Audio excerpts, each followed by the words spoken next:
seksual, seksualitas baik oleh individu, institusi sosial, atau negara. Let's Talk memfasilitasi berbagai kegiatan dalam rangka produksi dan juga sirkulasi pengetahuan dan informasi tentang seks dan seksualitas, membangun ruang belajar yang bisa diakses setiap warga dan tidak terkecuali teman-teman difabel ya. Terakhir ini yang menurut saya penting ya, saya highlight, yaitu Let's Talk merupakan inisiatif sukarela dan volunteer yang bersifat swadaya, dibangun dan dikerjakan secara gotong royong dengan berbagai sumber daya yang dimilikinya. Let's Talk adalah aktivisme, gerakan politik akademik yang memiliki visi dan misi melakukan perubahan di berbagai level, yaitu perubahan cara berpikir dan bertindak di level personal, dan perubahan struktural pada level sosial politik. Satu di antara spesial event Let's Talk, ya, ini yang sudah yang ke-12 ya, kita mengambil tema yang saat ini sedang kita selenggarakan dan sedang berlangsung saat ini, yaitu diberi judul menulis mungkin tidak mudah, tapi bisa dipelajari. Trik dan tips menulis bagi dosen dan peneliti. Di sini telah hadir bersama kita Bapak Ayang Utriza Yakin, PhD, atau Pak Riza. Assalamualaikum Pak Riza. Terima kasih atas kehadirannya, kesediaannya untuk mengisi acara kita hari ini. Untuk berbagi ya segudang pengalaman menulis dan juga meneliti. Buku, artikel, makalah, dan sebagainya. Termasuk juga Pak Riza ini sebagai editor di berbagai macam jurnal. Dan secara lebih lengkapnya akan saya sampaikan, lengkap tetapi short ya, short bio dari Pak Ayang Utriza Yakin, PhD. Izinkan saya untuk membacakan sekilas ya, dari begitu panjangnya CV yang saya terima, tapi ini saya saya rangkum gitu. Nama beliau Bapak Ayang Utriza Yakin, PhD. Kita di sini manggilnya Bapak Riza. Merupakan visiting professor pada Faculty of Art and Philosophy, Ghent University, Belgia. Sekaligus beliau sebagai research fellow pada Universitas de Leuven di Belgia. Mohon maaf kalau agak susah menyebutkannya, bahasa Belgia atau bahasa Perancis itu ya. Dan sebelumnya beliau juga sudah pernah menjadi visiting research fellow juga di Oxford, Harvard, dan juga Tokyo, Eropa, Asia, dan Amerika, Pak ya. Berikutnya pengalaman pendidikan beliau di mengambil program studi sarjana S1 di Prodi Hukum Islam di UIN Jakarta tahun 2001. Kemudian menjadi visiting student di University of Al-Azhar Kairo dan mendapatkan MA beliau. Kemarin saya nonton Pak acara yang di IIQ itu, dan katanya Pak Riza mengambil MA-nya secara jamak dan qasar, sehingga 1 tahun bisa mulai gelar MA pertama. Enggak, ya Pak ya? Enggak, itu bercanda aja ya. Oh, bercanda. Saya serius. serius percaya gitu. Oh, setahun ya. Itu visiting student ya Pak ya? Okay. Ya, sebetulnya kemudian S2. Ya, sebetulnya itu S2, tapi saya mengundurkan diri. Tidak selesai. Oh iya. Ya, berarti sempat visiting. Artinya kan melengkapi Pak, ada Eropanya, ada Afrikanya juga sekarang. Eropa, Asia, Amerika ya udah belum terbayang menurut saya ya, tapi Pak Riza ini telah menjalin itu semua, sehingga selain beliau memberikan tips dan trik menulis, juga menjadi inspirasi tentu saja bagi kita semua di sini ya, tentang bagaimana pengalaman beliau. Saya lanjutkan, yaitu kemudian melanjutkan S2 di bidang sejarah di Paris ya. 2 tahun, kemudian 3 tahun kemudian melanjutkan ke jenjang PhD pada bidang History and Philology. Pengalaman mengajar beliau S1, S2, dan S3, mengajar di S1, S2, dan S3 menjadi peneliti, penulis buku, artikel di koran nasional, paper untuk konferensi dan seminar dalam bahasa Indonesia, bahasa Inggris, Arab, dan Perancis. Dan ini mungkin teman-teman penting untuk teman-teman yang di jurnal ya, menjadi editor di jurnal-jurnal saya baca se-Indonesia itu. Aceh, mana Jawa dan sebagainya, saya rangkum aja se-Indonesia gitu. Dan beberapa buku Pak Riza ini ditulis dalam buku bahasa Indonesia yang saat ini sedang populer ya Pak ya. Buku yang pertama, buku Sejarah Islam Nusantara. Kemudian buku terbaru, Islam Moderat dan Isu-Isu Kontemporer.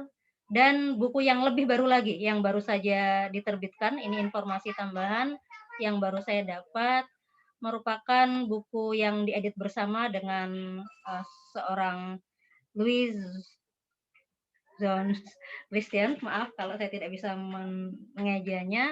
Buku tersebut berjudul Rethinking Halal, Genealogy, Current Trends, and New Interpretation. Baru saja diterbitkan. Kemudian karir beliau juga yang last but not least ya, menjadi narasumber di beberapa surat kabar nasional dan internasional yang berkaitan dengan tema-tema Islam. Beliau juga sering tampil di beberapa televisi nasional. Kalau di YouTube itu sudah pasti. Dan juga mengadakan kegiatan-kegiatan ya yang ada di stasiun televisi. Itu biodata singkat sekali yang bisa saya sampaikan karena nanti akan memakan waktu yang cukup banyak. Kita akan mulai masuk bersama untuk ke tema hari ini ya. Ini spesial sekali karena beliau Pak Riza banyak berbicara mengenai pengetahuan, pengalaman beliau di bidang keilmuannya, tetapi untuk kali ini beliau berbagi tentang bagaimana menulis ya, menulis trik dan tipsnya. Ya, menulis mungkin tidak mudah, tapi bisa dipelajari. Ini saya percaya sekali ya.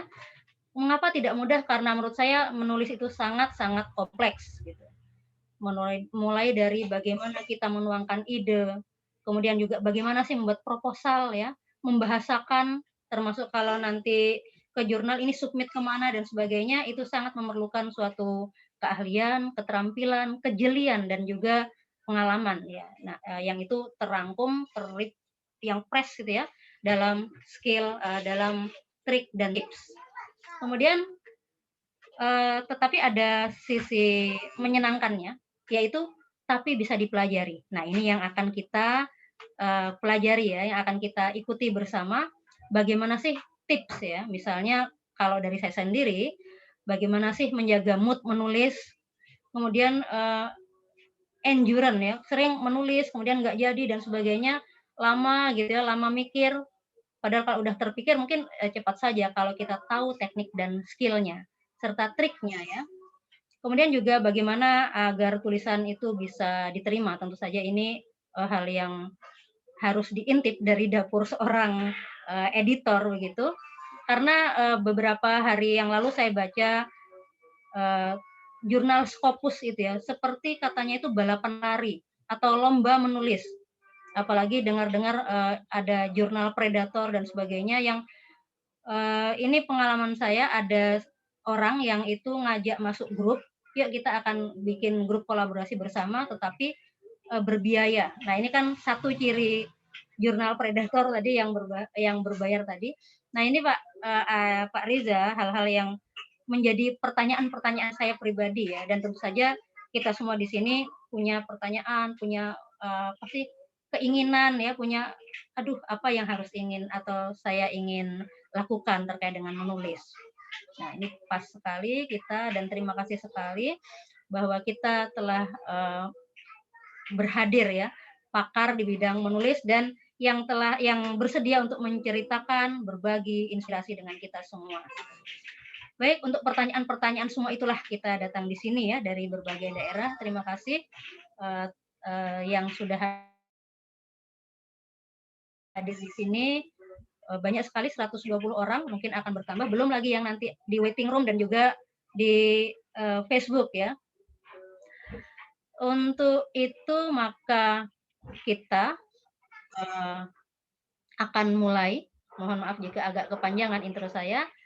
Kepada Bapak Riza, saya persilahkan waktu sepenuhnya.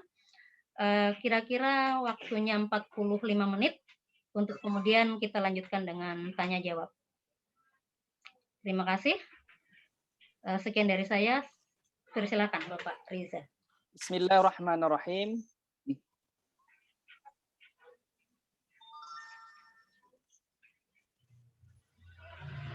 Assalamualaikum warahmatullahi wabarakatuh. Waalaikumsalam warahmatullahi wabarakatuh. Waalaikumsalam warahmatullahi wabarakatuh. Wassalatu wassalamu ala rasulillahi amma ba'du. Selamat malam teman-teman yang berada di Indonesia.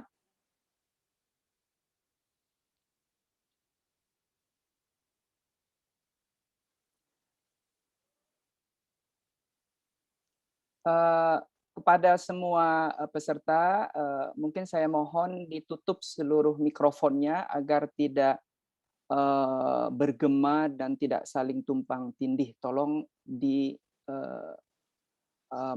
seluruh mikrofonnya ya. Terima kasih banyak. Ibu Helma cukup berikan jempol jika terdengar suara saya dengan baik.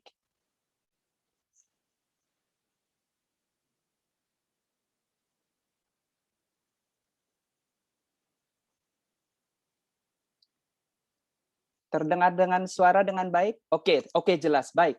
Saya lanjutkan.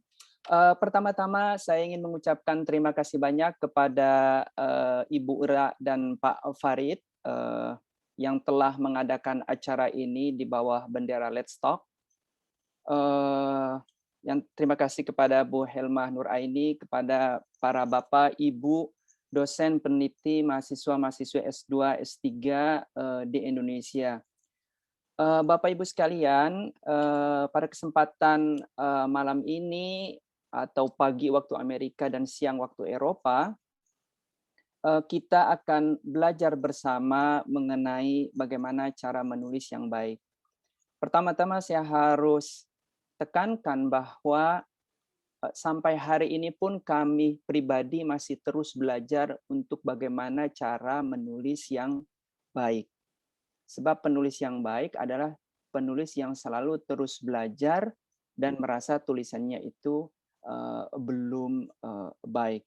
Oleh karena itu, Bapak Ibu sekalian, kami bukan satu-satunya orang yang tentu paling tahu atau paling bagus. Banyak sekali Bapak Ibu senior maupun junior yang juga sudah sangat bagus dalam menulis dan mungkin juga sudah menerbitkan tulisan-tulisannya di jurnal-jurnal baik terindeks Scopus maupun tidak, atau jurnal-jurnal berbahasa Inggris di luar negeri.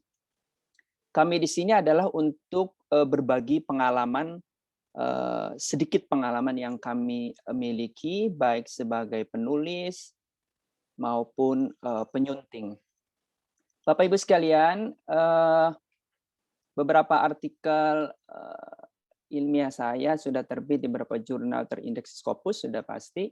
Tapi sesungguhnya yang terpenting adalah bukan terindeks Scopus atau tidak, tetapi adalah jurnal terbaik di bidang kita. Kalau sudah jurnal terbaik, itu sudah dengan sendirinya terindeks dengan Scopus atau WOS, Web of Science. Sudah dengan sendirinya. Tetapi mungkin kebijakan dikti kita mewajibkan para dosen mengirimkan tulisan ilmiahnya ke jurnal-jurnal terindeks Scopus ini sebetulnya dalam rangka mungkin mendorong. Tentu ada akibatnya banyak sekali jurnal-jurnal pemangsa yang sesungguhnya hanya mencari uang belaka ya. Bapak Ibu sekalian, di awal ini saya ingin berbagi pengalaman. Pertama, Bapak Ibu sekalian, kami paham sebagai dosen di Indonesia ini, dosen peneliti banyak sekali beban. Beban administrasi, kalau yang sudah nikah beban sebagai istri, beban sebagai suami, punya anak, lingkungan kerja, sebagai RT, RW, arisan keluarga, grup WhatsApp, dan seluruhnya. Kita punya banyak sekali hal. Nah, jangan sampai seluruh status kita dan hubungan kita, hubungan pribadi, sosial, kekeluargaan itu menjadi hambatan bagi kita untuk berkarya. Jadi saya ingin dulu nih Bapak Ibu semua menghilangkan hambatan dan beban. Kenapa? Karena semua orang sama. Sama. Saya, ibu, semuanya. Bahkan penulis hebat saya tinggal sekarang di Eropa, mengajar, bergaul dengan mereka sama. Mereka punya anak, istri, sibuk dengan kehidupan keluarga, pribadi, lingkungan, jabatan-jabatan jadi sama. Nah ini kenapa penting saya tekankan? Karena saya sering sekali memberikan ceramah-ceramah bagaimana menulis dari Sabang sampai Merauke, hambatan dan kendalanya itu selalu adalah hambatan kendala pribadi, keluarga, jabatan, dan lain-lain. Nah, ini harus saya tekankan bahwa ini jangan sampai menjadi hambatan dan alasan bagi kita untuk tidak bisa menulis atau menghambat kita untuk tidak menulis. Ini penting saya tekankan. Satu. Yang kedua, jangan khawatir dan jangan takut kalau kita belum bisa menulis. Kita di sini sama-sama belajar. Ketiga, Pak Riza, saya tidak bisa bahasa Inggris, saya tidak bisa bahasa Arab, atau tidak bisa bahasa asing. Jangan khawatir. Bahasa itu urutan ke 1267. Jangan khawatir. Ibu, bapak bahkan tidak bisa bahasa Inggris pun tidak masalah. Yang menjadi masalah adalah justru ide gagasan di makalah itu. Ada nggak? Nah, ini yang kita akan bicarakan pada kesempatan siang ini. Persoalan bahasa itu gampang terpecahkan. Apa itu? Jelas saja. Kalau ibu bapak sudah menulis dengan sangat baik, ya, dengan sangat baik, kita tinggal cari penerjemah. Kita cari penerjemah saja yang sangat baik, yang bahasa Inggrisnya luar biasa. Baik itu orang Indonesia atau orang asing, diterjemahkan, kirim. Bolehkah kita mengirim ke jurnal-jurnal yang bagus, tetapi artikel kita hasil terjemahannya? Boleh, tidak ada larangan. Yang terpenting saat masuk ke jurnal itu adalah jurnal yang sesuai dengan bahasa yang diminta oleh jurnal itu. Kalau misalnya ke Inggris, ya jurnal bahasa Inggris harus berbahasa Inggris. Nggak ada semua jurnal mengatakan dilarang, nggak ada, tidak ada. Jadi saya ingin menghilangkan hambatan-hambatan di nalar Bapak Ibu semua. Ya, jadi jelas ya, bahasa bukan menjadi hambatan. Bahasa bisa dimintakan ke orang lain untuk menerjemahkannya. Oke, kalau udah tidak ada lagi hambatan soal status dan hubungan pribadi, keluarga, lingkungan, jabatan, dan lain-lain. Nggak ada. Nggak ada lagi hambatan takut masalah nulis dan lain-lain. Tidak lagi hambatan bahasa. Nah, sekarang saya baru mau masuk ke inti, bagaimana kita bisa menghasilkan tulisan yang baik, yang bagus. Baik. Berbicara mengenai tulisan makalah yang baik, itu banyak jenisnya. Paling tidak ada 4. Tidak mungkin dalam waktu 30 menit ke depan ini saya jelaskan seluruhnya. Pertama, buku. Ya, pertama buku. Tidak mungkin dijelaskan. Buku ini ada 2 jenis. Ada suntingan buku atau bahasa Inggrisnya edited volume. Yang kedua, monograph atau single author. Ya, jadi menulis buku sendiri. Ada 2. Pada kesempatan ini mungkin kita tidak bahas ini karena cukup panjang nanti. Yang kedua, ada namanya book chapter atau bab buku, yaitu kita menulis baik atas undangan orang ataupun kita memenuhi undangan dari bahasa Inggrisnya call for paper atau bahasa Perancisnya appel à contribution atau undangan untuk menulis di buku tersebut. Baik itu melalui undangan dari editor maupun kita memenuhi undangan call for paper, book chapter itu jelas, ya, apa yang diinginkan dan lain sebagainya. Nanti kita akan bahas ini book chapter. Yang ketiga adalah artikel di jurnal, ya, baik itu nasional, internasional. Saya ingin bahas yang di jurnal internasional untuk target berbahasa Inggris karena ini kan tujuan kita ingin menerbitkan tulisan dan dikirim ke jurnal yang berbahasa Inggris terindeks Scopus ya kita di Indonesia. Kita akan membahas ini nih, terutama artikel. Yang keempat adalah ulasan buku atau dalam bahasa Inggrisnya book review. Bahasa Prancisnya itu compte rendu. Ya. Book review. Nah, pada kesempatan siang ini saya akan bahas secara ringkas mengenai book review dengan artikel dan book chapter. Karena artikel dan book chapter ini hampir sama tetapi ada perbedaannya. Saya ingin memulai dari sesuatu yang mudah dulu. Begini Bapak Ibu sekalian. Di kita, di Indonesia, baik kita dulu sebagai mahasiswa, terutama Bapak Ibu mungkin yang lagi S2, S3, baik di dalam maupun di luar negeri, terutama di Indonesia itu jarang diminta atau menulis mengenai ulasan buku yang dikirim ke jurnal-jurnal berbahasa Inggris. Padahal ini adalah awal yang penting dan awal pelatihan untuk menulis yang baik. Book review ini cukup mudah. Kenapa? Satu, dia hanya berjumlah 1.000 sampai 2.000 kata. Ya, 1.000 sampai 2.000 kata atau sekitar 2 sampai 3 halaman dalam Microsoft Office Word ya. Cukup sedikit. Kemudian karena itu ulasan buku, kita hanya membaca buku tersebut, kemudian kita menilai buku itu. Ini penting sekali. Ini penting sekali di kalangan akademisi Eropa, di Barat pada umumnya, book review itu adalah salah satu penilaian yang penting. Dialog antara si penulis itu dengan komunitas keilmuannya. Nah, bagaimana cara untuk menulis ulasan buku ya? Boleh itu buku bahasa Indonesia dikirim kayak seperti jurnal Beidragen. Ya, banyak sekali jurnal-jurnal yang menerima ulasan buku-buku orang Indonesia yang bagus-bagus. Ya, kirimkan bisa, boleh. Misalnya Beidragen yang ada di Brill di Belanda, Archipel yang ada di Paris, Prancis. Ini hanya misal saja ya. Bagaimana? Mohon dicatat. Ya, paling tidak ada 6 yang harus dijawab nih ya dalam menulis ulasan buku. Jika 6 pertanyaan ini sudah dijawab, insya Allah pasti dimuat. 1.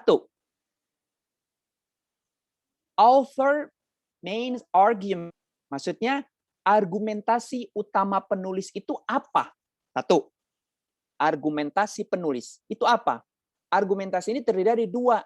Pertanyaan dia itu apa sih dalam buku itu? Yang mau dijawab dia itu apa? Yang kedua, karena ada pertanyaan, dia ada tesis dong ya. Ada asumsi, ada pandangan dia, kira-kira jawaban saya begini. Apa tesis dia? Apa argumentasi dia? Apa hujah dia yang ingin dia pertahankan, yang ingin dia sodorkan, yang ingin dia tonjolkan di dalam buku itu? 1. Kedua, sebelum saya kedua, contoh book review saya bisa dilihat di ResearchGate atau Academia Edu ya.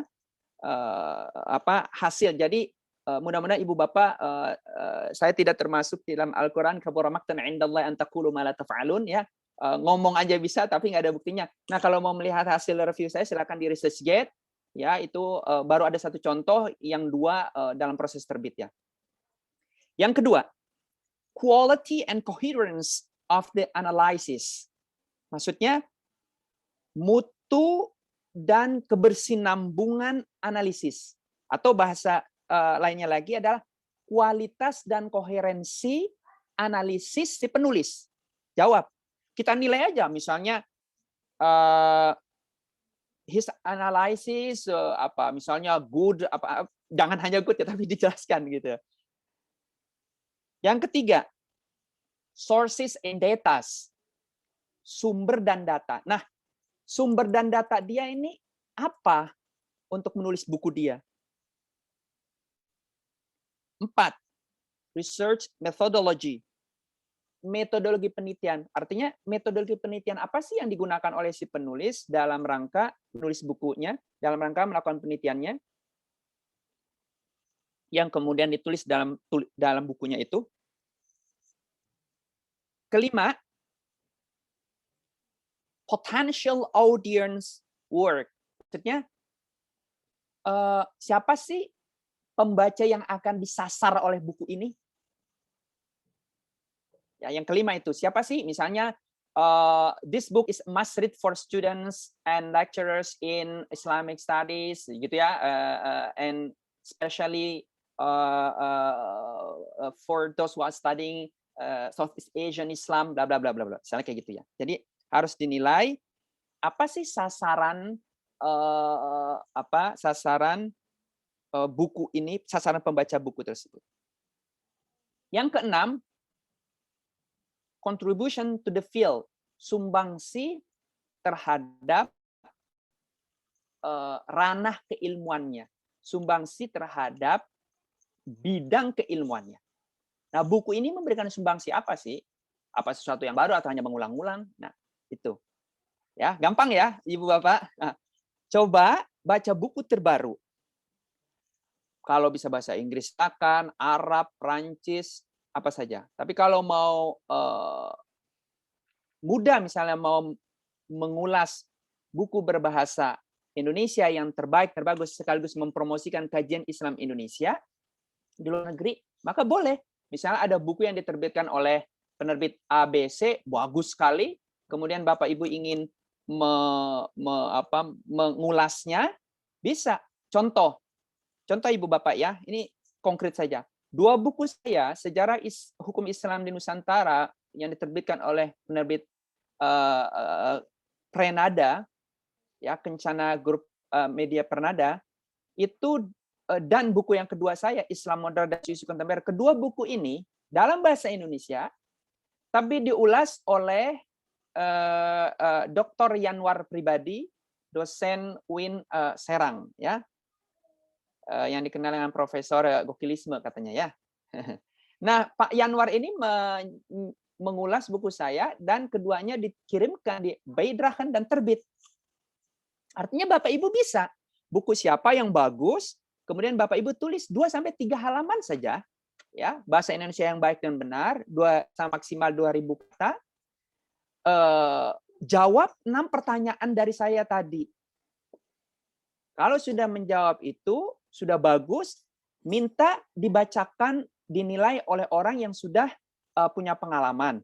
Tadi, Pak Yanwar atau siapapun. Kalau sudah bagus, baru tinggal minta orang lain yang bahasa Inggrisnya sangat bagus, diterjemahkan ke dalam bahasa Inggris. Biayanya nggak besar, mungkin sekitar, saya pikir kalau dengan profesional yang bagus Inggrisnya, 1 juta mungkin. 1 juta, tapi karya Ibu sudah bisa terbit di jurnal-jurnal hebat. Nama Ibu, Bapak Ibu sudah masuk dalam jurnal-jurnal yang bersejarah itu. Baik, ini yang pertama buku review. Yang kedua, sekarang kita masuk tentang artikel atau bab buku. Nah, ini yang agak tentu sulit. Baik, waktu saya tinggal 15 menit. Mudah-mudahan Bapak Ibu masih konsentrasi ya. Bapak Ibu, soal artikel dan bab buku, saya akan masuk langsung ke intinya. Begini, saya sebagai penulis, jujur saja baru bisa menulis dengan, ya menurut saya tahu bagaimana menulis itu baru 2-3 tahun belakangan ini. Bayangkan.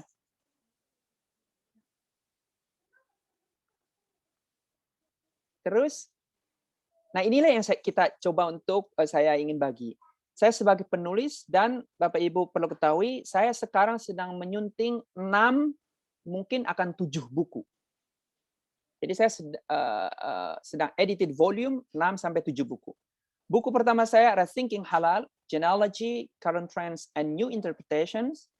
Ya, tadi oleh Bu Moderator, Bu Helma sudah dikatakan bahwa terbit tahun ini, ya sekarang sedang cetak. Insya Allah akan keluar bulan Mei, 2 bulan lagi. Jadi sudah selesai. 2 buku saya yang baru lagi sudah kontrak. Satu dengan Rutgers University Press, yang kedua dengan De Gruyter di Jerman. Kedua buku ini saya udah kontrak, sekarang sedang revisi. Saya sebagai penyunting. Jadi menulis 1 bab, menulis pendahuluan, jadi minimal 2 bab, atau minimal 1 bab di setiap 1 buku. Nah, saya ingin berbagi. Saya sebagai penulis, penyunting, dan saya sebagai penulis menyunting yang melihat tulisan-tulisan orang. Saya sebagai penyunting, editor, yang menerima tulisan-tulisan dari sarjana awal, artinya entah itu mahasiswa-mahasiswa doktoral, atau sudah doktor, ada peneliti madya, artinya dia sudah punya pengalaman, atau bahkan profesor hebat sekalipun namanya sudah terkenal, kalau saya sebutkan pasti langsung dikenal. Ini bukan masalah kajian Indonesia Asia Tenggara, tapi di dunia Islam. Apa pelajaran ini? Rahasia ya, jangan bilang siapa-siapa. Semua tulisan di awal itu pasti tidak sempurna. Untuk tidak mengatakan bahwa tulisannya, kalau jelek sih mungkin terlalu kasar ya.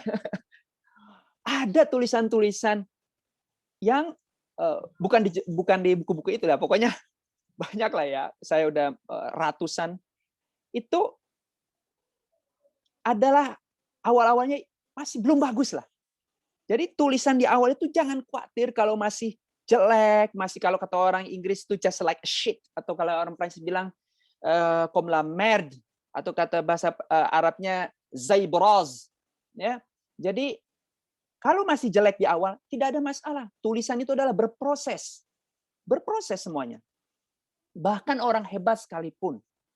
Bahkan ada satu penulis yang hebat sekalipun, kita beri masukan, dia sangat terima kasih. Oke? Jadi, santai saja.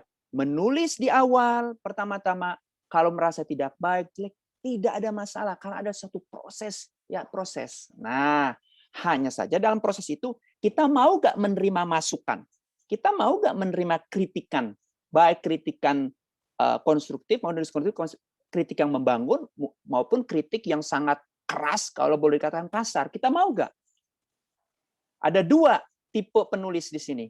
Ada yang mau menerima bahkan sampai dikritik keras sekalipun. Ada yang dikritik baru sedikit aja udah langsung patah semangat, ya, putus harapan, ya. Nah, Bapak Ibu masuk kategori mana? Kalau seandainya sudah baru terima kritik saja sudah putus harapan, ya jangan jadi penulis. Ya, bahkan orang hebat sekalipun, penulis hebat sekalipun, itu kita beri masukan, saya beri masukan. Bayangkan, saya sendiri, padahal nggak sehebat mereka yang tulisannya udah terbit di Cambridge University Press, di Oxford University Press. Kenapa? Karena justru yang paling berharga itu adalah masukan dan kritik.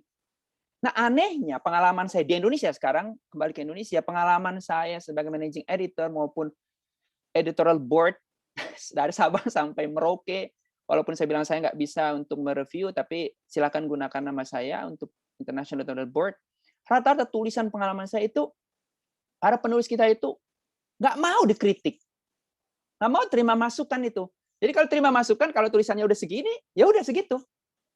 Ya nggak bisa, nggak bakal maju. Nggak bisa. Orang yang tidak mau terima masukan, kritik tulisannya, ya nggak bakal maju. Ya terbit aja, paling yang baca dia aja. Ya. Nah, justru di luar negeri itu, kalau tulisan kita mendapatkan kritikan dan masukan, itu terima kasihnya luar biasa. Ya. Bahkan kalau penulis yang makin garang, artinya dia makin berani, dia minta kritik sebanyak mungkin. Karena dengan kritikan masukan dari ahli di bidang kita, lah tulisan kita semakin bagus. Sekarang, itu pengalaman saya sebagai penyuntik. Sekarang pengalaman saya sebagai penulis. Bapak Ibu, tulisan saya yang pertama di book chapter yang Rethinking Halal, itu Bapak Ibu mau tahu prosesnya. 3 tahun. Penelitiannya hampir 4 tahun, 3 tahun. Proses penulisan pembuatnya 3 tahun. Bayangkan. Dan itu udah dikritik, dihajar sana, dihajar sini, dipresentasikan di sana, di Spanyol, di Jerman, di Belanda, dikritik. Habis, saya malah nantang kalau dikritik. Ngasih masukan, makin menjadi saya. Kenapa? Karena dengan kritikan dan masukan itu akan bagus tulisan kita. Itu tulisan yang Rethinking Halal. Yang di Rutgers University Press juga tentang perceraian di Indonesia. Itu juga prosesnya 3 tahun. Bayangkan. Dipresentasikan di Washington DC, dipresentasikan di Finlandia, dipresentasikan di Sevilla kalau tidak salah. 3 tahun dipresentasikan di mana-mana, dapat masukan. Kemudian saya minta ke teman-teman kita di Indonesia, saya minta misalnya ke senior-senior kita seperti Profesor Isnur Lailawati, kemudian sahabat saya orang Belanda yang sekarang bekerja di Indonesia, Stan van Heus, kemudian teman-teman saya yang jadi profesor di Leiden seperti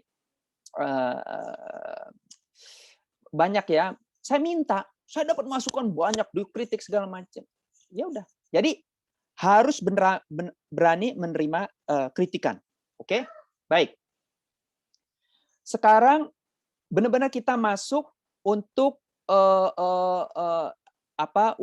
buku dan bab buku dan artikel. Saya ingin membahas hanya introduksi karena ini yang paling penting. Pendahuluan tidak lebih dari 2 halaman atau 1000 kata. Tapi 1000 kata itu harus mencakup 5 hal. Jurnal, saya sebagai penyunting, itu yang saya lihat pertama adalah pendahuluan. Kalau saya udah lihat pendahuluannya tidak bagus, wah saya bilang ini pasti ke akhir nggak bagus. Ya benar. Nah pendahuluan itu apa? Harus ada apa di situ? Ya, ini setelah kita udah melakukan penelitian tentunya setahun, 2 tahun, 3 tahun dalam bidang kita masing-masing. Yang pertama adalah harus ada research questions atau pertanyaan penelitian. Artinya apa? Pertanyaan artikel. Apa sih yang mau ditanya ini? Nah, kalau bertanya, berarti harus ada ide dan gagasan yang ingin disampaikan dalam satu tulisan. Nah, ini intinya.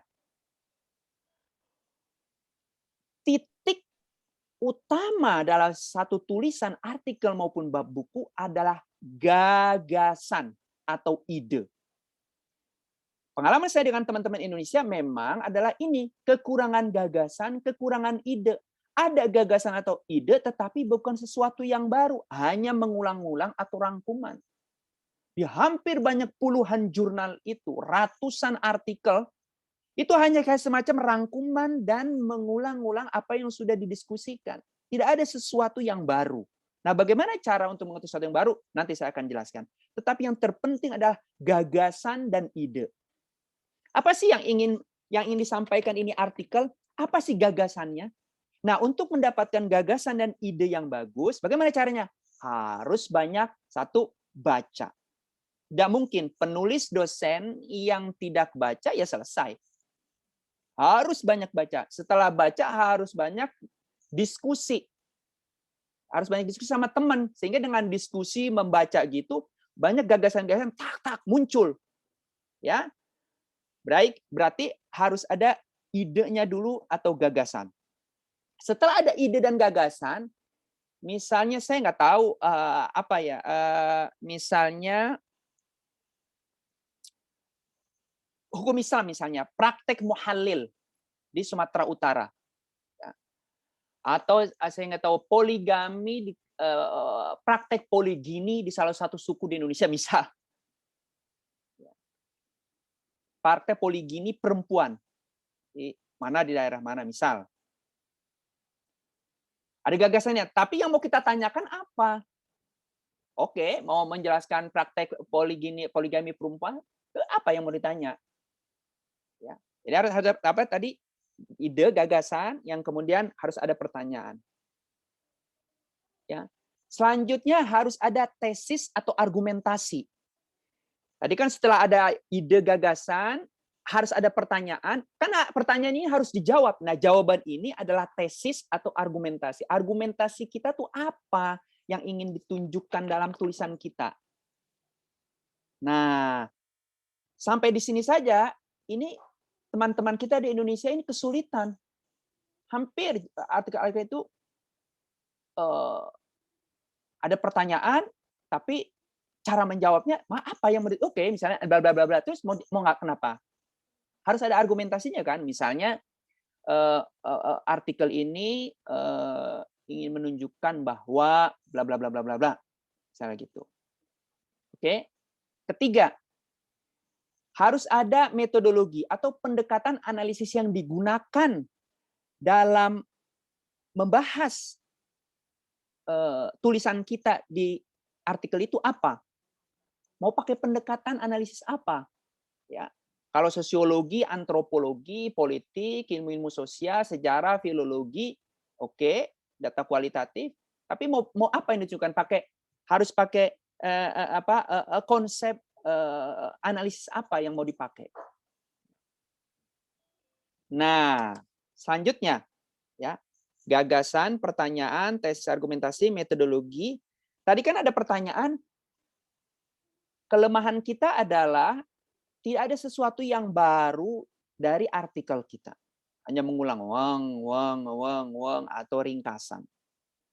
Untuk mengetahui bahwa tulisan kita itu sesuatu yang baru, harus melakukan namanya state of the art, atau literature review, atau kajian kepustakaan.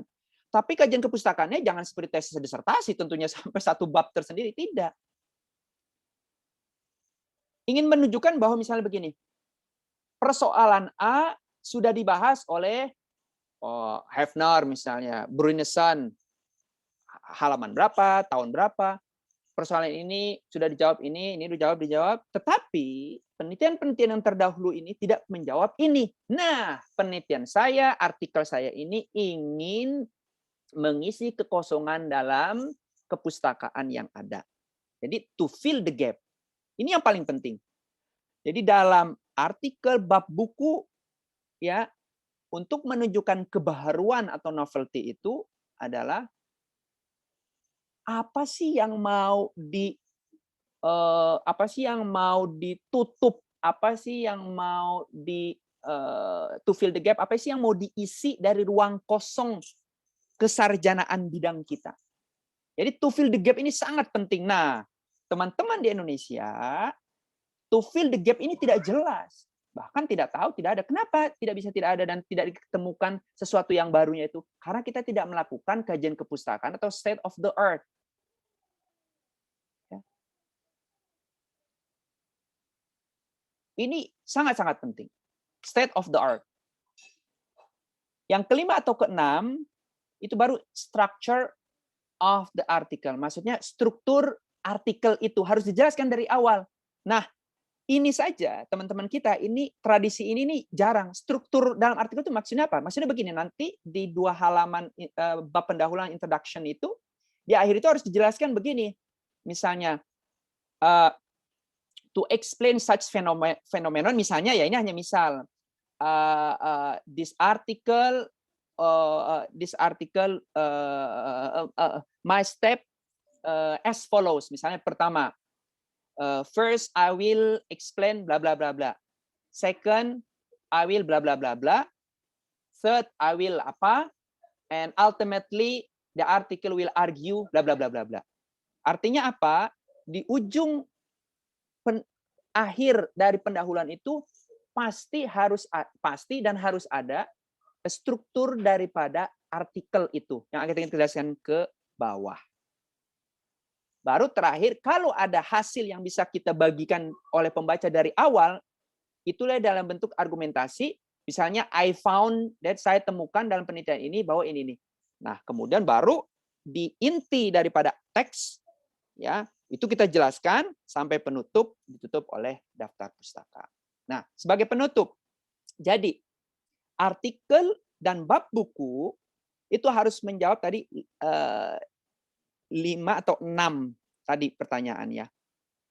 Pertama, ada gagasan kita, idenya apa, pertanyaannya apa, argumentasi, tesis, hujahnya apa, metodologi pendekatan analisis yang digunakan apa, kajian kepustakaan artinya apa sih sebelum penelitian-penelitian dilakukan sebelum kita tuh apa, sehingga kita ingin mengisi kekosongan itu. Ini penting sekali.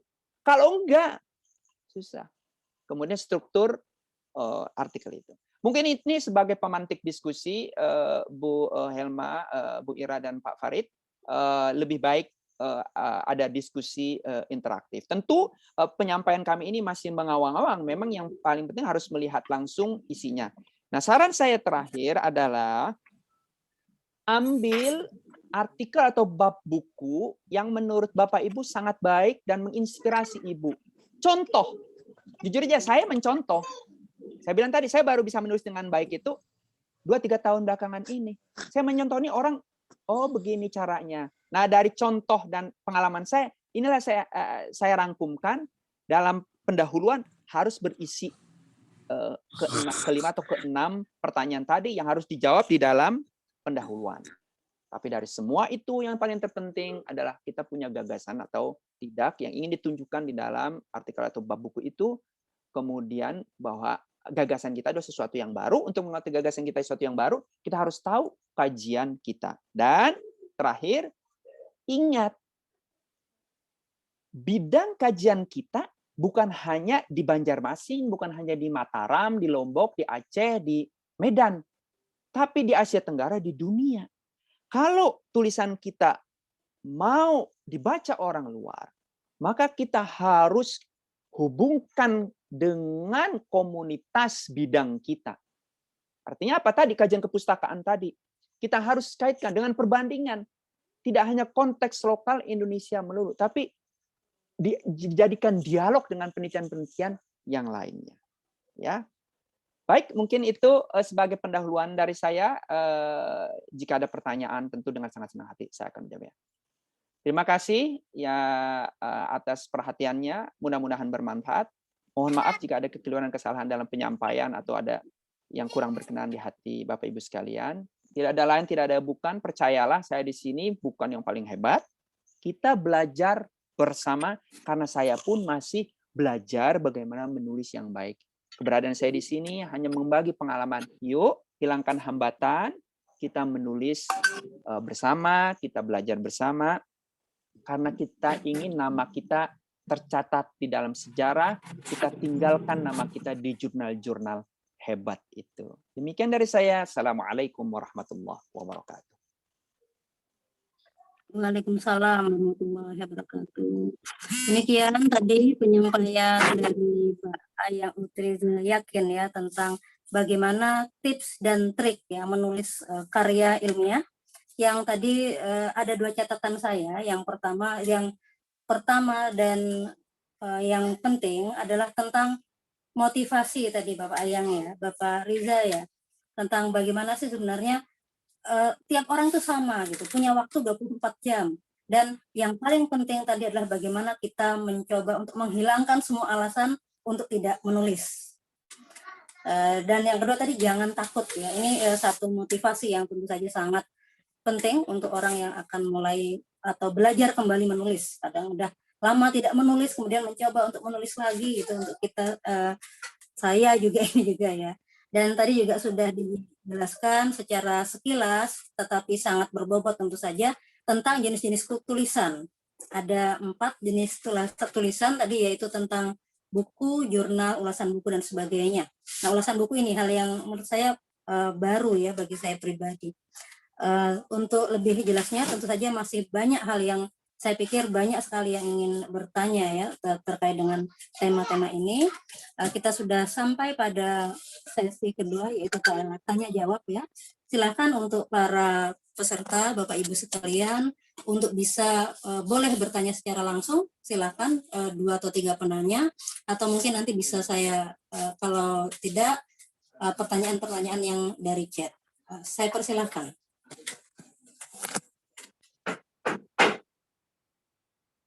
Bisa mungkin raise hand ya.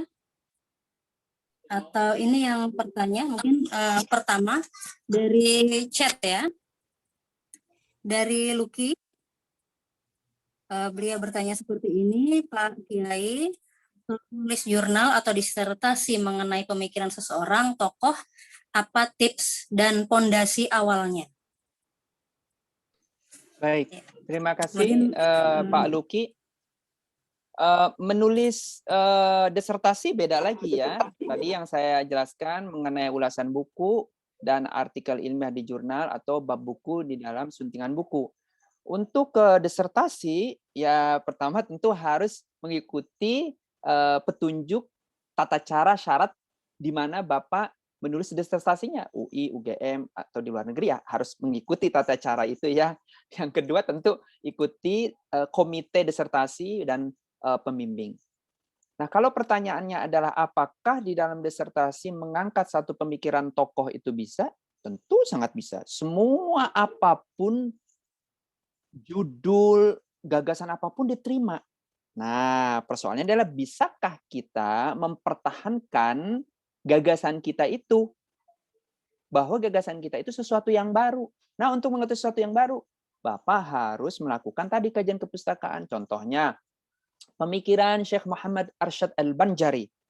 Apanya? Oh, hukumnya. Wah, hukumnya banyak. Baru yang selesai kemarin dosen UIN ya, Banjarmasin di Université de Lille di Prancis, sangat bagus tentang hukum Islamnya. Jadi apa sesuatu yang harus ditunjukkan yang barunya? Nah, untuk mengetahui yang baru, to fill the gap itu adalah harus melakukan kajian kepustakaan. Tanpa kajian kepustakaan, mustahil. Dan kajian kepustakaan tidak hanya di Indonesia, harus dicari di seluruh dunia. Loh, kok bisa? Berat dong. Ya memang penelitian itu berat dan harus memang. Dari mana? Ya dari Google, masuk ke laman-laman penerbit komersial, penerbit kampus, masuk ke perpustakaan-perpustakaan dunia, bisa lewat Scopus, ketik apa yang menjadi tema penelitian kita. Kalau ada, maka semua itu harus dibaca. Dan apa yang nggak ada, nah di situ baru kita isi atau fill the gap-nya. Ya, sama saja pada prinsipnya. Mau tesis, disertasi, itu harus ada sesuatu yang baru. Memang menemukan sesuatu yang baru ini memang tidak mudah. Justru disitulah tantangan kita sebagai dosen dan peneliti. Dan oleh karena itu kenapa ketika artikel itu sudah terbit, bab buku, kemudian artikel di jurnal-jurnal internasional itu menjadi abadi. Karena apa? Karena satu gagasan kecil itu sangat berharga. Ya. Sangat-sangat berharga. Dan tidak mudah memang. Nah, harus banyak baca lagi. Itu yang mungkin saya bisa berikan jawabannya. Terima kasih.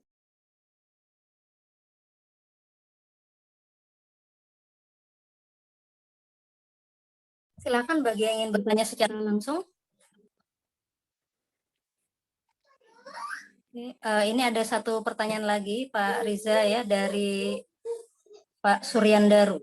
Ya, beliau seorang difabel netra dan ingin bertanya mengenai apakah mohon informasi, adakah jurnal internasional yang free dan dapat diakses oleh alat screen reader seperti JAWS atau NVDA?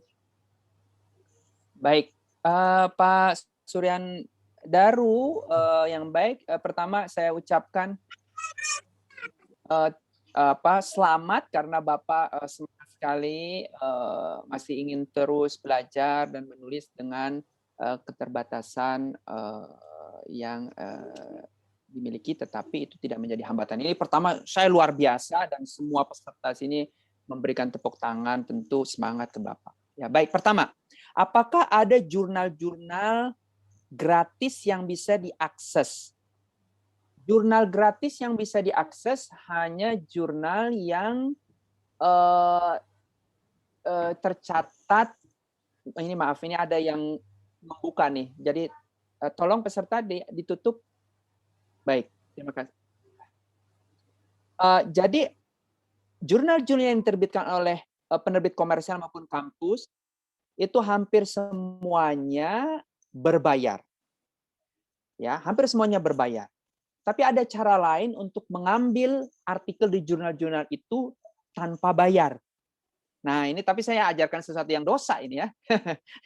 Yaitu lewat SCI, ya, ada tautan, ya, tulis saja SCI_hub.do kalau tidak salah. Di situ untuk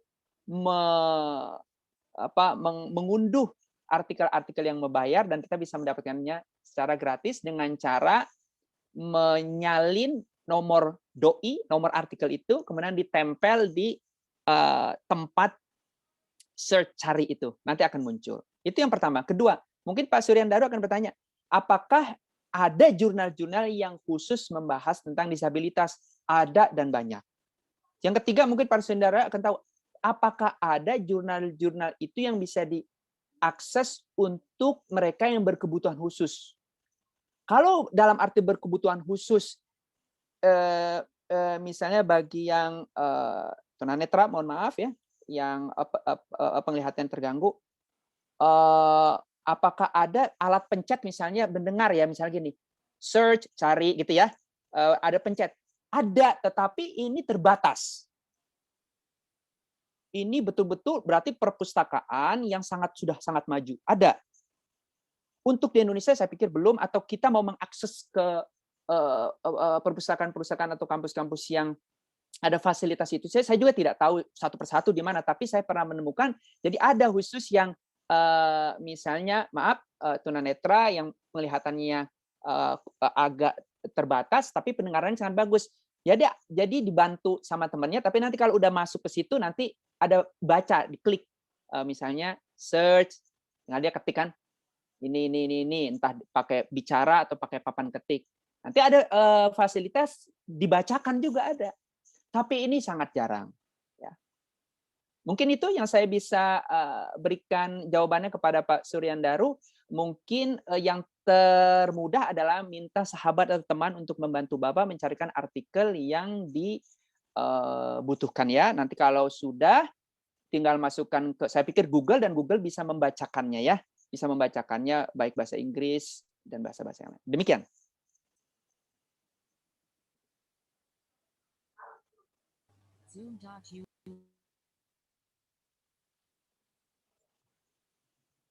Di sini sudah ada 2 orang yang ingin bertanya secara langsung ya. Yang pertama dari Bapak Ahmad Nasrullah. Silakan Bapak untuk mulai bertanya, mungkin bisa dengan menyalakan kamera juga, biar bisa lebih mudah berkomunikasi.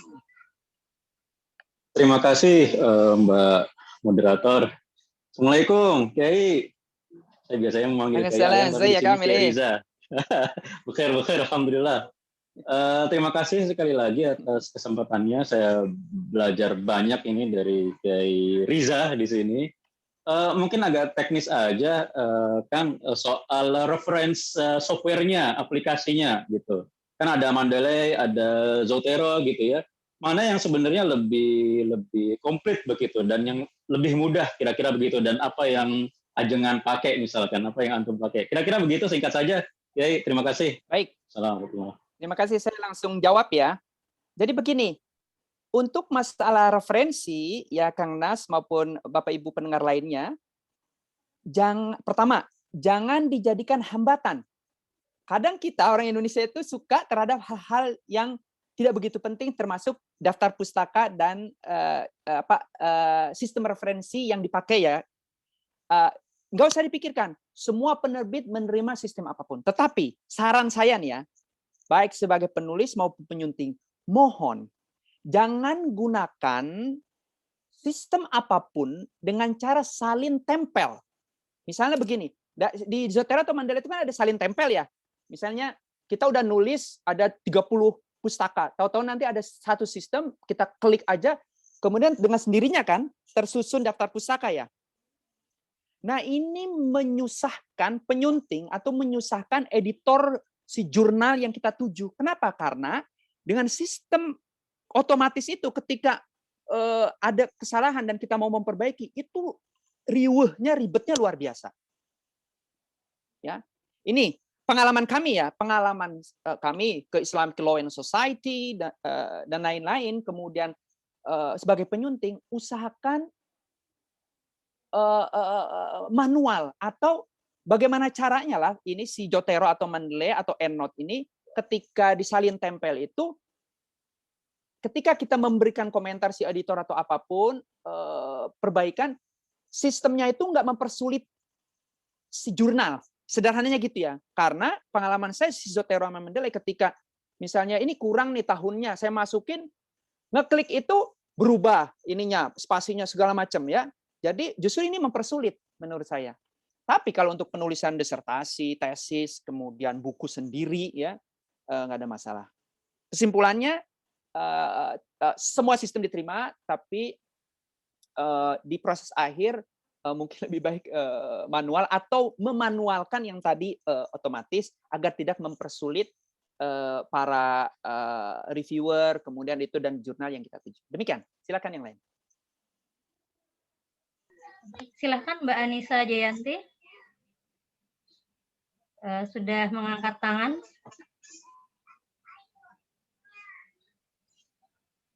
Silakan Mbak Anissa. Bisa dibuka speakernya ya. Ya, Assalamualaikum warahmatullahi wabarakatuh. Gus Ayang, saya mintanya menulis ketika kita menulis, tapi gagasan dan ide yang kita tulis itu masih progres. Jadi isunya masih progres. Kebetulan saya di bidang HI, di bidang ilmu sosial, isunya itu kadang masih progres gitu. Nah, Kadang saya sendiri kesulitan untuk mencari referensi, karena referensinya itu kan isunya masih progres, jadi masih dikit gitu referensinya. Nah, itu apakah penelitiannya dilanjutkan saja, namun waktunya itu akan memakan waktu yang panjang, seperti 1 atau 2 tahun, bahkan 3 sampai 5 tahun bisa jadi. Bagaimana mengatasi kendala seperti itu, Gus Ayang? Waktu itu saya juga pernah, penelitian pas S1, skripsi. Nah, itu kebetulan isunya masih baru, isu drone gitu ya, pesawat drone. Nah, itu saya mencari data dikit banget dan baru bermunculan ketika 1,5 tahun kemudian, dan itu mempengaruhi sekolah saya jadinya agak lama gitu. Nah, bagaimana mengatasi menulis dengan isu-isu yang masih progres? Nah, itu saja. Billahi taufiq wal hidayah. Assalamualaikum warahmatullahi wabarakatuh. Ini pertanyaan bagus sekali, bukan saja dihadapi oleh Mbak Anissa, tapi oleh banyak orang, termasuk juga misalnya istri saya yang sedang menulis disertasi doktor mengenai isu Islamofobia yang terus berkembang. Nah, Bapak Ibu, termasuk Mbak Anissa, jika menulis satu isu yang masih berkembang dalam isu-isu misalnya hukum, ekonomi, politik, ya, hubungan internasional, harus ada pembatasan waktu. Itu inti, hampir semuanya. Nih, kalau ini saya pengalaman bimbing S2, S3 gitu ya. Harus ada pembatasan waktu. Kalau tidak, nggak habis-habis. Misalnya meneliti tentang drone, ya sampai Yaumil Qiyamah juga ini isu drone akan terus. Harus dibatasi, Mbak Anissa atau Bapak Ibu semua. Misalnya drone dan sistem keamanan dalam negeri di Asia Tenggara antara tahun 2000-2010 atau 2015 sampai 2012. Jadi harus ada pembatasan waktu penulisan. Satu. Kedua, bagaimana dengan kita walaupun sudah dibatasi waktunya, tapi terus kita progres? Ya memang seperti itu. Yang namanya penulisan itu dia berjalan beriringan, pelan-pelan, cari data, baca, kemudian jangan lupa ditulis. Nanti ada proses tahap akhir finalisasi untuk tahap perbaikan, ya nggak ada masalah, terus saja berjalan semua proses. Menulis adalah proses of becoming, bukan proses of being, ya, yaitu proses untuk menjadi, bukan jadi. Kalau jadi ya sudah, tapi memang terus berproses untuk menjadi apa yang menjadi tulisan, jangan khawatir. Nah, saran saya bukan saja ke Mbak Nisa, tapi untuk semuanya yang hadir di sini adalah dalam menulis itu harus selain tekun, harus sabar. Nah, ini yang saya juga perhatikan. Pengalaman saya selama 3 tahun keliling Indonesia memberikan pelatihan penulisan di jurnal. Teman-teman kita ini nggak sabar. Ini baru penelitian 1-2 bulan. Nulis 1-2 bulan. Mau terbit. Ya, salah. Ini nggak bisa, mustahil. Di sini orang nulis itu 1 tahun itu udah cepet, nggak, hampir mustahil. 2 tahun itu udah hebat banget. Rata-rata 3 sampai 5 tahun. Lama. Ini kalau orang udah nikah, itu udah punya 3 anak ya. 1 artikel 3 anak. Bayangkan, memang lama, memang susah. Tapi imbalannya atau bahasa agamanya itu kita orang Islam, pahalanya, wah ya. Itu saat terbit, puasnya itu, bahagianya itu, Masya Allah. Makanya dibilang kalau orang menulis bahkan di luar negeri, buku, bab buku, artikel tulis itu seperti dibilang kan, my newborn, ya seperti bayiku, karena memang susah. Nah, saya memberi masukan, nggak usah memberi nasihat ya, memberi masukan kepada siapapun, harus sabar. Jangan mau buru-buru. Sesuatu al-ajalatu minasyaiton kan kata orang pesantren. Ya. Jadi kalau terburu-buru tergesa-gesa perbuatan setan. Baik, nanti gitu ya Mbak Manisa dan teman-teman. Silakan kalau ada yang kayaknya banyak sekali yang acung tangan. Di chat banyak amat ini. Oke. Saya oke.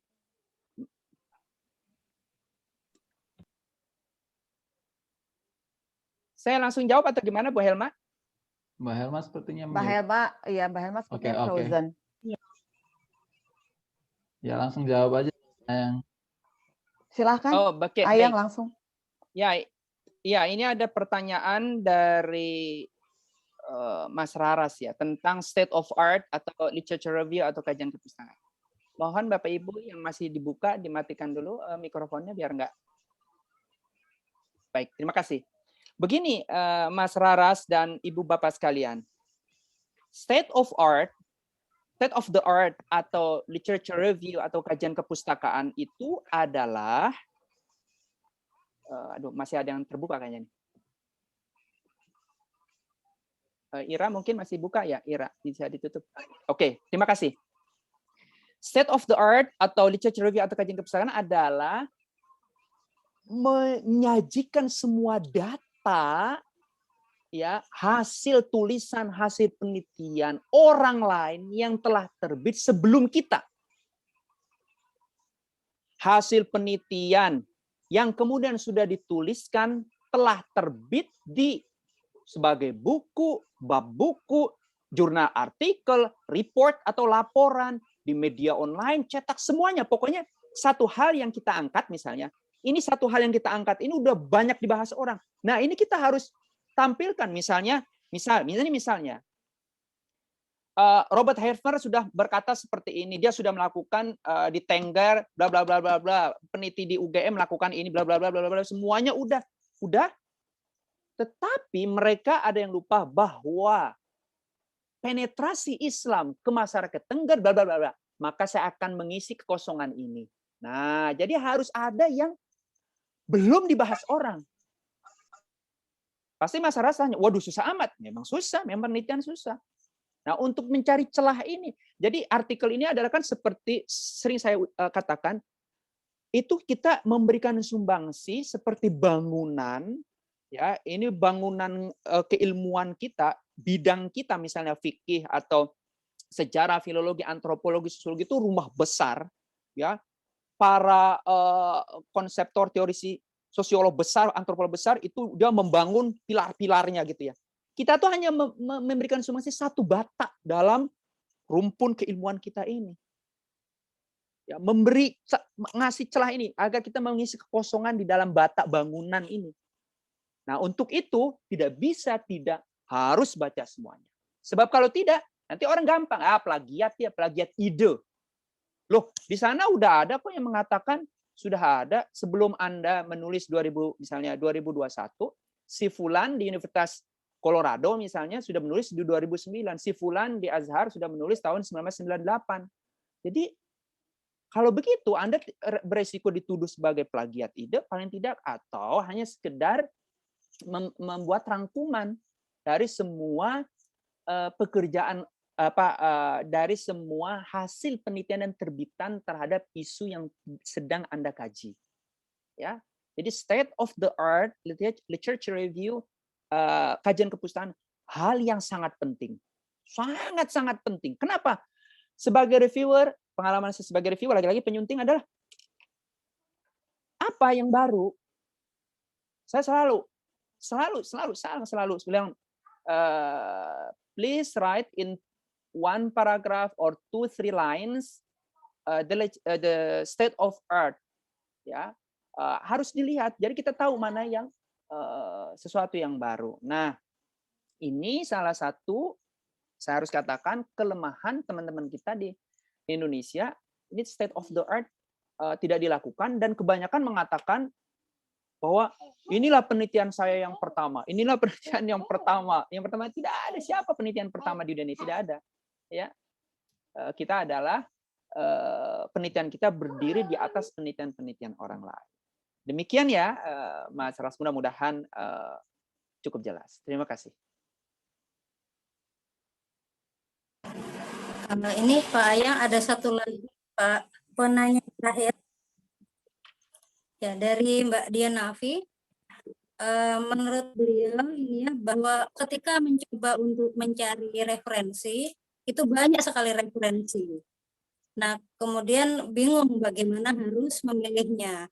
Kira-kira tips atau mungkin cara untuk memilih referensi yang baik di antara yang terbaik itu bagaimana? Pertanyaan bagus sekali. Nah, betul. rujukan itu seperti lautan, ya. Lautan rujukan, lautan buku, luar biasa banyaknya. Karena itu dari awal tadi saya jelaskan, kita ingin apa, gagasan kita apa, ide kita apa, kita mau menampilkan apa sih tema yang mau kita bahas. Misalnya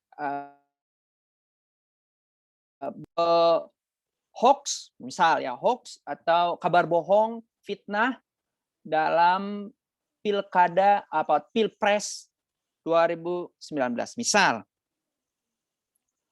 Apa dulu nih kajian komunikasi, tapi kajian komunikasi kan luas. Ya, kajian komunikasi. Nah, ada beberapa hal yang harus dilakukan. Mau pakai konsep siapa, mau ditunjukkan siapa. Nah, terus tadi literatur review-nya. Siapa nih yang udah membahas? Ya. Kalau misalnya berarti kita harus hanya mencari rujukan artikel, buku, bab buku para peneliti yang sudah terbit mengenai Pilpres, berita hoax Pilpres 2019. Itu saja yang dicari. Nanti saat kita sudah literatur review, ketika kita ingin diskusikan tema kita dengan penelitian-penelitian lain, agar isi artikel kita itu bunyi dan ada dialog dengan fenomena yang sama di luar sana, memang banyak sekali. Misalnya berarti tentang hoax, memang banyak sekali. Berarti pilih referensi babon di bidangnya, rujukan-rujukan utama yang kalau orang nggak merujuk itu mustahil. Nah, itu penting itu.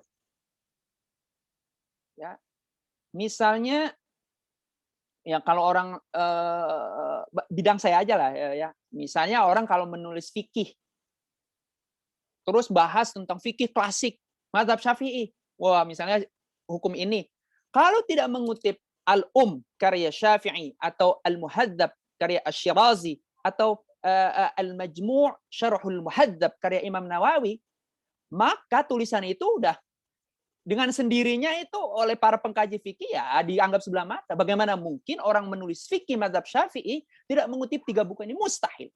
Mustahil. Ya, mustahil. Contoh, nah dalam bidang komunikasi saya nggak tahu, misalnya hoax saya nggak tahu di sana banyak konsep yang bisa dipakai, dialectical network, MCA, banyak sekali. Nah, cari di bidang dia satu-satunya yang babon. Nah, itu hal yang harus kutip. Terus yang kedua adalah orang-orang pertama yang membahas itu, yang kemudian memberikan jalan atau teori konsep baru. Misal, Talal Asad.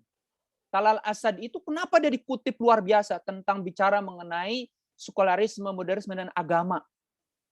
Ya, selain dia mengutip raksasa-raksasa sebelum dia, tapi dia meneliti tentang Eropa, kemudian dia bisa melahirkan satu konsep dan teori sendiri. Nah, kita kalau mau ngomong sekularisme dan agama dalam konteks minoritas misalnya di Eropa, tanpa mengutip Talal Asad, itu kayak nggak sah gitu ya.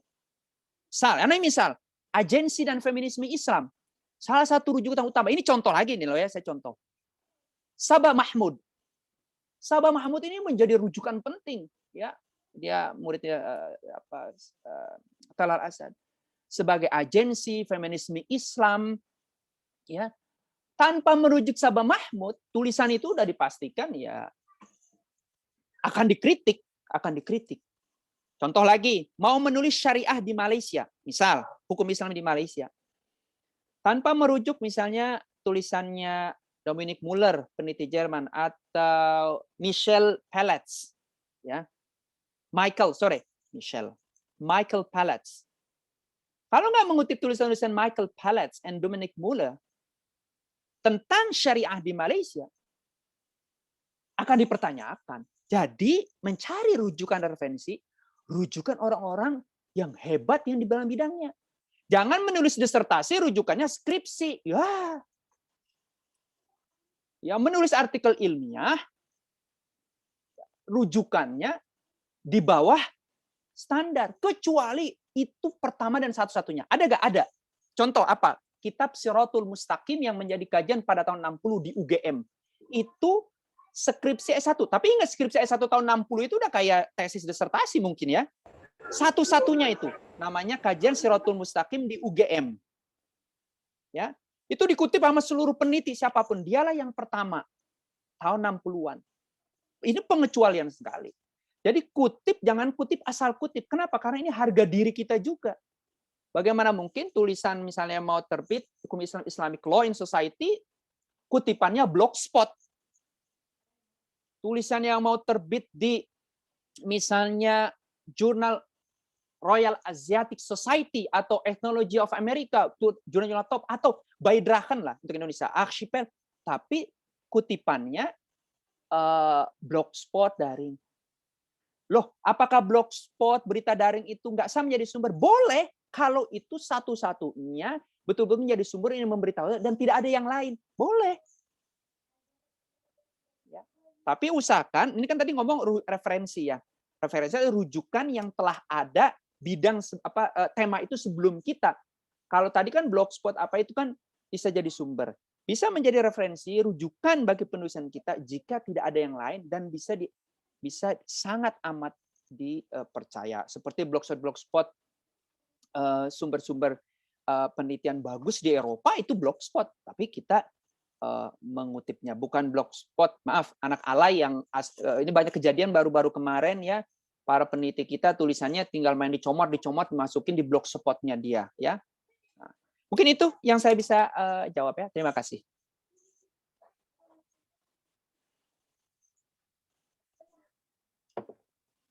Sudah jam 21.25 waktu Banjarmasin. Sudah banyak kali kita bertanya ya Bapak Ari dan sebagainya. Dan ini satu lagi mohon kesediaan Pak Rizal untuk menjawab pertanyaan dari chat terakhir ini. Karena betul-betul waktu mungkin nanti perlu ada sesi berikutnya. Banyak sekali yang belum ya. Ya, dari chat ini dari Ibu Wahidah bin Antasari Banjarmasin. Kebetulan bagaimana tanggapan dari Bapak Riza terkait dengan tulisan atau penelitian yang menyarankan penulisnya harus mereview sejumlah jurnal dengan jumlah yang jauh lebih banyak ketimbang buku yang akan ditulis tadi. Padahal tidak semua jurnal tersebut terkadang membahas hal tersebut. Mungkin ini sedikit ini terjadi pada mahasiswa S2 yang kuliah. Jadi diminta untuk mereview sekali jurnal, padahal sebenarnya tidak pandangan buku yang mau ditulis. Bu Helma, saya tidak paham. Maksudnya menulis ulasan buku di jurnal atau saya maaf saya nggak paham. Menulis ulasan buku ya, book review. Oke. Ya. Oke. Jadi Oke. Begini, betul. Salah satu kekurangan di jurnal-jurnal Indonesia adalah sayangnya tidak ada tempat untuk ulasan buku atau book review kecuali hanya 1-2 jurnal. Ini juga saya heran. Ya. Hampir semua jurnal tidak ada book review, padahal book review atau ulasan buku itu adalah tempat yang sangat penting. Bahkan banyak sekali jurnal-jurnal hebat seperti contoh Journal of Islamic Studies punya Oxford Center for Islamic Studies. Saya pernah jadi fellow di sana. Itu artikel cuma 3, paling 100 halaman. Book review-nya itu bisa 50 terbaru di bidang itu. Nah, saya saran bagi para pengelola jurnal seluruh Indonesia harus ada book review, kolom book review.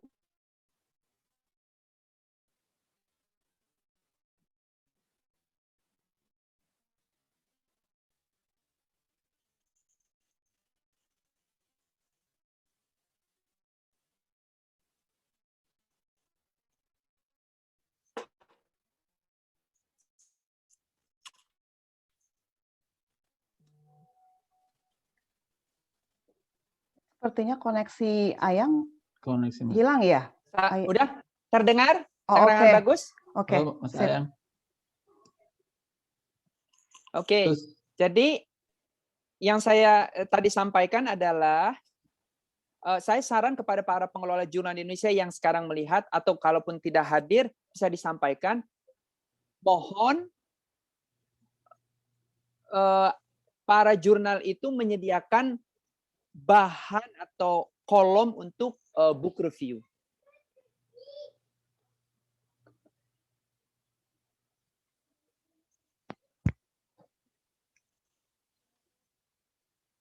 Ya.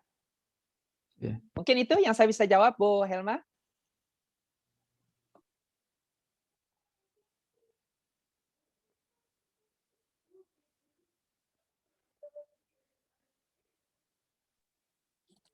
Satu pertanyaan lagi.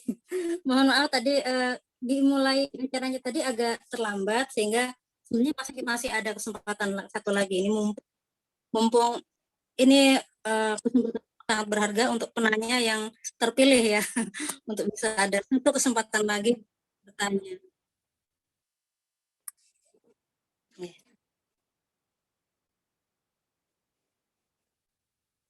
Pertanyaan dari chat.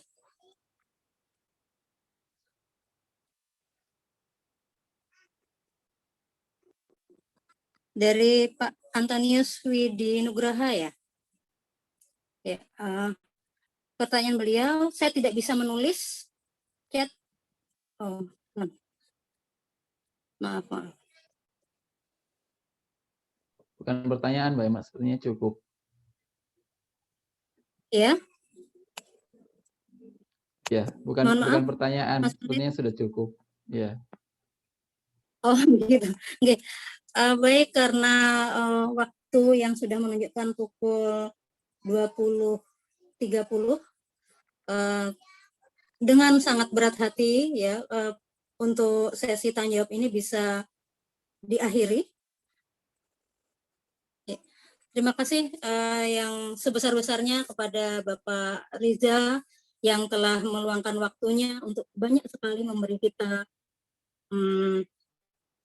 tips ya serta trik itu. Yang bisa mungkin sedikit saya rangkum bahwa tips itu ada dua, niat dan keberanian dari para penulis, kemudian juga yang saya ingat tadi adalah proses ya, menulis adalah merupakan proses of becoming, dengan sabar itu tadi. Kemudian juga dari dialog-dialog tadi banyak sekali yang bisa kita timba ya, baik sebagai penulis, disertasi, kemudian juga jurnal, termasuk juga reviewer. Terima kasih saya ucapkan sekali lagi kepada narasumber kita yang hebat, keren, luar biasa, Bapak Ayang Otriza Yakin PhD. Kemudian tak lupa saya sampaikan juga kepada juru bicara kita ya, Mbak Mas Irfan Fahmi. Kemudian dengan demikian ya bahwa acara kita ini bisa berakhir.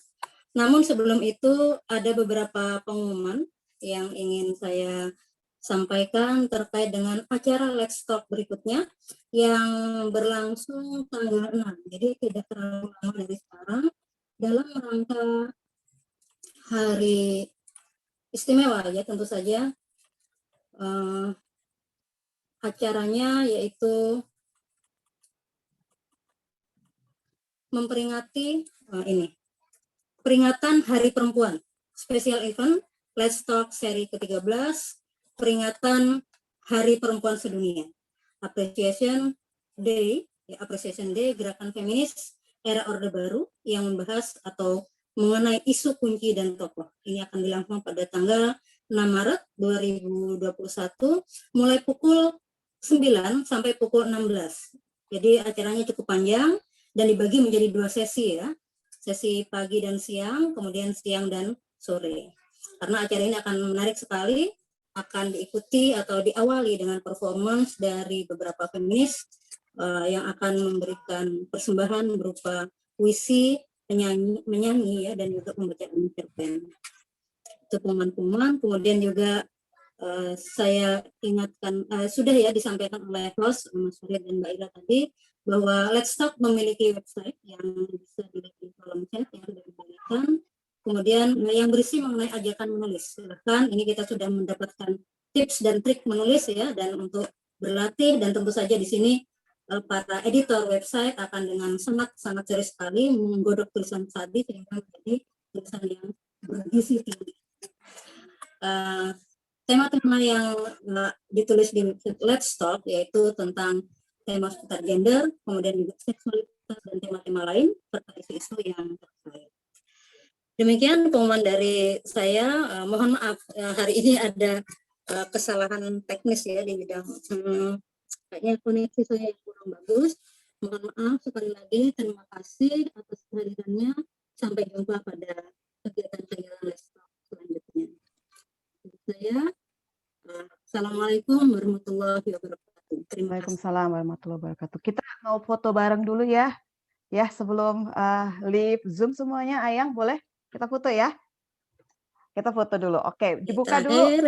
Foto bareng. Makasih Ira, makasih Farid. Makasih banyak Ayang, makasih. Ya, yuk semuanya ya, kita foto bareng ya, serta ya dibuka kameranya buat kenang-kenangan foto bareng Pak Ayang Reza Yakin ya. Oke, layar pertama, 1, 2, senyum ya, 3. Oke, kita ke layar kedua. Masih ada 5 layar. Boleh dibuka kameranya? Sudah? Oke. Baik, ke layar ketiga. 1, 2, 3. Kita ke layar keempat. 1, 2, 3. Dan sekarang kita ke layar terakhir. Oke. Terima kasih semuanya yang sudah hadir, sudah gabung bersama kita. Ayang, makasih banyak ya, Yang ya. Makasih banyak kita. We greatly appreciate it. Thank you. Makasih Mbak Helma udah jadi moderator. Thank you so much. Terima kasih. Sukses terus ya, Ayang. Salam buat keluarga. Ya. Assalamualaikum. Ya, makasih semuanya. Ya. Terima kasih Salam Ira. sehat semuanya. Terima kasih semuanya, makasih. Makasih JBI Sayang, terima kasih banyak. Thank you so much. JBI, Mas Fahmi, sama Nona Ana. Kak Ana, terima kasih banyak ya sudah menerjemahkan ke bahasa isyarat. Ya, mudah-mudahan bisa bekerja sama lagi ya. Ana, terima kasih. Mbak Helma, terima kasih. Great job. Mohon maaf. Ya, mohon maaf atas segala kekurangan. Biasa, Mbak, namanya juga lewat Zoom ya, online, jadi ada masalah koneksi. Ini juga kita tadinya awalnya juga di YouTube kan, tapi ternyata ada masalah teknis sehingga kita pindah ke Facebook. Tapi tetap live streaming dan nanti akan kita upload di YouTube channel Let's Talk. Iya, baik, ini kita recording, karena kita recording ya, jadi nanti akan kita upload ke YouTube channelnya Let's Talk. Silahkan update ya kegiatan Let's Talk di sosial media kita. Silahkan mengirimkan tulisan di website Let's Talk. Terima kasih, sampai ketemu di tanggal 6 ya, perayaan Hari Perempuan Internasional. Terima kasih, saya tutup. Selamat malam ya di Indonesia, selamat pagi buat di Amerika ya. Selamat malam, bye.